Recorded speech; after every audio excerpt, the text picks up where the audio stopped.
Les gars, il se passe actuellement en fait quelque chose de vraiment dingue avec le Bitcoin parce que les mêmes personnes qui ont vendu leur Bitcoin en raison de l'approbation de l'ETF Bitcoin Spot, les mêmes personnes qui ont dumpé leur Bitcoin, ils sont maintenant en train de FOMO à des prix encore plus élevés, ce qui est absolument dingue. Alors aujourd'hui les gars, il faut que je vous montre la preuve du fait que ça s'est réellement produit, du fait que ça se produit toujours. Il faut que je partage avec vous quelques différentes choses auxquelles il faut qu'on se prépare dès maintenant pour bien aborder le début de cette année. Alors, en mars, la Fed devra prendre une décision super importante. Alors aujourd'hui, je vais vous en parler. On va discuter de ce qui, je pense, risque de se passer prochainement et de la manière dont je pense que toutes ces choses affecteront le prix du Bitcoin. Alors, assurez-vous de rester dans les parages du début jusqu'à la fin. Vidéo très importante aujourd'hui. Bienvenue à tous, je m'appelle Maxime et je vous apporte chaque jour des nouvelles vidéos en français sur les crypto-monnaies en vous apprenant comment vous faire de l'argent sur ce marché. Si vous êtes nouveau sur cette chaîne, alors soyez sûr de vous abonner et d'activer la cloche dès maintenant. Ok, qu'est-ce qu'on peut voir pour le Bitcoin? Eh bien, le Bitcoin est toujours en train de se faire supporter sur l'intervalle de 4 heures à partir de ma ligne orange aux 48 200 $, vous le voyez juste ici. Alors, lorsque j'ai commencé cet enregistrement, pour le coup, on a eu une grosse chandelle rouge qui descendait, on était en train de trader à 47 800 plus ou moins. Alors, j'étais sur le point de vous dire autre chose, c'était le fait que je pensais qu'on allait assister à un rallye pour cette chandelle de 4 heures pour revenir au-dessus de cette ligne orange, donc que cette chandelle ressemblerait plus ou moins à ce que vous pouvez voir juste ici. Donc bah voilà, j'ai été un petit peu trop tard pour vous le dire bien sûr. Alors, le truc c'est que jusqu'à présent, il nous reste encore quelques heures avant de clôturer cette chandelle, donc bien entendu tout pourrait encore rechanger. Attendez, laissez-moi voir, c'était à minuit, si c'est 4 heures, à 8 heures du matin ça va se clôturer, donc voilà, ça va se clôturer dans 51 minutes. Dans plus ou moins une heure, eh bien on verra à quoi ressemblera cette chandelle, mais voilà, on veut vraiment que ça se clôture au-dessus de cette ligne orange, cette chandelle doit rester au-dessus, on ne veut pas une autre grosse chandelle rouge qui se clôture en dessous de ce support, on ne veut pas avoir quelque chose comme ceci, ok? Une grosse chandelle rouge, bon, pour le coup c'est pas tout à fait pareil, c'est pas un super bon exemple, ok, donc voilà, ok, c'est plutôt un truc comme ceci, là c'est plus parlant, donc vous voyez une poussée, on trouve un support à partir de la ligne orange, mais ensuite on a une grosse chandelle rouge qui se clôture comme ceci en dessous de notre support, ce qui ne signale pas trop beaucoup de force. Ça signifie donc qu'on continue de chuter de la part du Bitcoin. En tout cas, ce qui est le plus probable, et c'est vraiment pas ce qu'on veut voir, bien sûr, une grosse chandelle rouge qui se clôture en dessous après avoir trouvé ce support. Au lieu de ça, ce qu'on veut voir, c'est exactement ce qui vient de se passer juste ici, à savoir le support, mais au lieu d'une chandelle rouge qui se clôture en dessous, même si ici pour le coup on est tradé un petit peu en dessous, eh bien on a un rebond, un rallye pour clôturer la chandelle au-dessus de ce support. Voilà, c'est exactement ce qu'on veut voir, et si ça se produit de la sorte, eh bien ce sera très bullish pour le Bitcoin, au moins sur le plus court terme. Alors ce que vous pouvez voir, genre, je trouve ça vraiment dingue, c'est presque exactement la même chose qu'on a vu un tout petit peu avant. Si on clôture de la même façon, c'est presque la même chose qu'on a vu ici, et puis évidemment après cette consolidation, on a vu une autre poussée comme vous pouvez le voir. Après cette consolidation, je pense qu'on risque d'avoir une augmentation vers les 49 400, si ça se passe de la même façon bien sûr, en supposant bien sûr que les marchés traditionnels continuent de voir le même résultat que maintenant.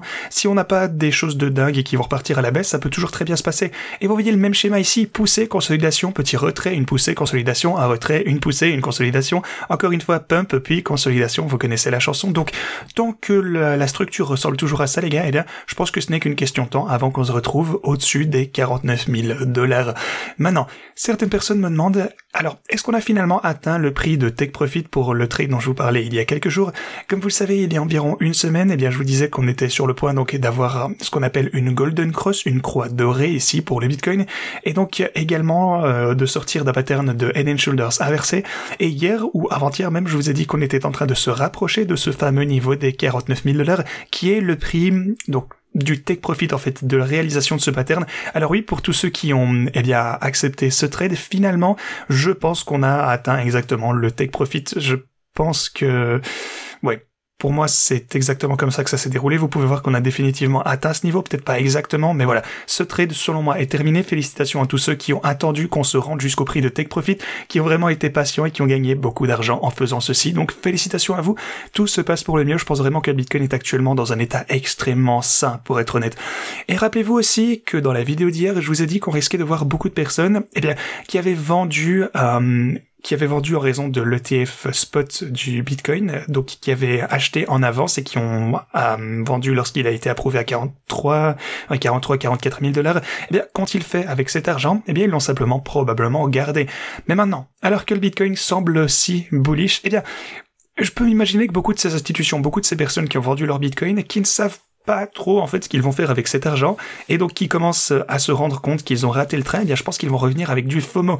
Regardez l'intérêt ouvert par exemple du CME. En gros, combien d'argent a été investi dans le CME? Eh bien, vous pouvez le constater par vous-même, vous pouvez voir très clairement que au fur et à mesure que l'ETF spot pour le Bitcoin devenait de plus en plus probable, qu'on entendait parler de son approbation très proche, soit en octobre, novembre, un petit peu en décembre, eh bien finalement ça a été approuvé juste ici. Les gens ont donc commencé à vendre pour prendre les profits sur leur trade, étant donné que l'ETF avait finalement été approuvé.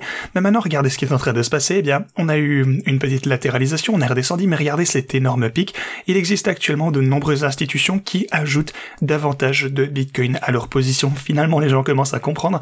Maintenant, en fin de compte, on ne sait pas vraiment si ça pourrait également être un short, parce que ça montre tout l'intérêt ouvert, donc ça peut être une position longue, mais il pourrait aussi parier à la baisse, bien sûr.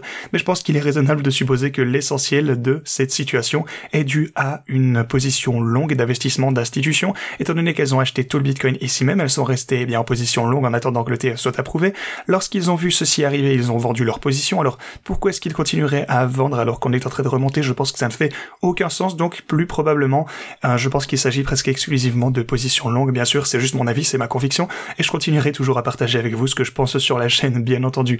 Voilà, je pense qu'on commence donc à voir le FOMO des institutions revenir dans le Bitcoin, ce qui est absolument fantastique, ça peut nous propulser super haut en un rien de temps. Ok. Ceci dit, en dehors de tout ça les gars, on a également quelques différentes choses super importantes à aborder. Comme vous le savez déjà, les taux d'intérêt sont très importants pour le sentiment du marché. Si les taux d'intérêt sont bas, le sentiment du marché devient plus optimiste, devient plus bullish, vous avez l'habitude. Maintenant, on a commencé à augmenter les taux d'intérêt, enfin bon... Ok, plutôt la Fed a pratiquement arrêté d'augmenter les taux d'intérêt ici depuis juillet de 2023. C'est à ce moment-là qu'elle a arrêté d'augmenter les taux d'intérêt et on a déjà anticipé ça comme une bonne nouvelle. Maintenant, en général, en moyenne, il faut plus ou moins 8 mois entre le moment où la Fed arrête de relever les taux d'intérêt et le moment où elle commence finalement à les réduire. Et 8 mois serait exactement mars 2024, essentiellement leur prochaine réunion. Donc, l'histoire suggère que lors de la prochaine réunion, eh bien, la Fed pourrait potentiellement finalement réduire les taux d'intérêt. Maintenant, la Fed a déclaré qu'il ne le ferait probablement pas, donc qu'on ne s'attend pas à grand-chose. Si vous regardez ce que se pense le marché, il estime que la prochaine réunion, eh bien, seuls 17% pensent qu'on va finalement réduire les taux d'intérêt. Donc il est fort probable qu'on n'assiste pas à une baisse des taux d'intérêt en mars. Encore une fois, on se réjouit pas trop pour rien. Mais qu'en est-il du mois suivant et de manière continue, en fait, jusqu'à la fin de 2024? Eh bien, personnellement, je pense qu'il est plus que probable, donc plus probable qu'improbable, qu'ils réduiront les taux d'intérêt cette année. J'en suis presque certain. Donc ce serait également une bonne chose pour le marché, bien entendu. Et une autre chose aussi qui est positive pour le marché, c'est que il ne s'attend pas forcément à... En fait, tout le monde n'a pas de grosses attentes. On ne pense pas que les taux vont être réduits de 3%, quelque chose comme ça directement. Non. Si vous regardez ce qu'on pourrait faire, par exemple... Attendez, on va prendre décembre 2024. Voilà, on va prendre plus ou moins un an, enfin, vers la fin de cette année. Eh bien, le marché estime qu'on sera soit à 4,5, soit à 4,25, ce qui représente environ une diminution de 1%. En une année presque entière, c'est pas tant que ça.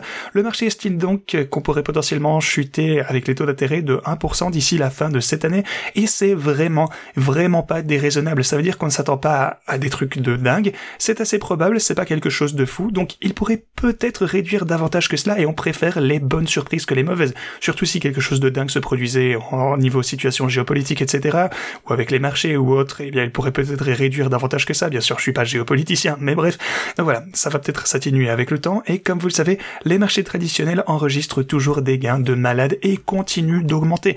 Donc, en général, je pense que tout se passe bien ici, sur les marchés traditionnels et les cryptos. S'il y a bien une chose qu'on doit savoir, une chose qu'on sait tous déjà, et je vous le répète depuis des mois, et depuis des années, et des années, et des années, encore une fois, c'est vraiment la raison clé pour laquelle vous souhaitez holder votre Bitcoin. Il va y avoir... En fait, ça va devenir la fondation de la monnaie. Les monnaies fiat ne vous rendront pas riches. Holdez vos dollars, vos euros ne vous rendront jamais riches. La dévalorisation de la monnaie va toujours faire pumper les actifs à risque. Ça va faire augmenter les actions, ça va faire monter le Bitcoin, l'immobilier, etc. au fil du temps. Tout fonctionne par cycle. Vous avez des bulles, vous remontez, vous redescendez, c'est sûr, mais en général, les actifs ont une tendance à la hausse. Ça n'a jamais été prouvé d'une autre façon.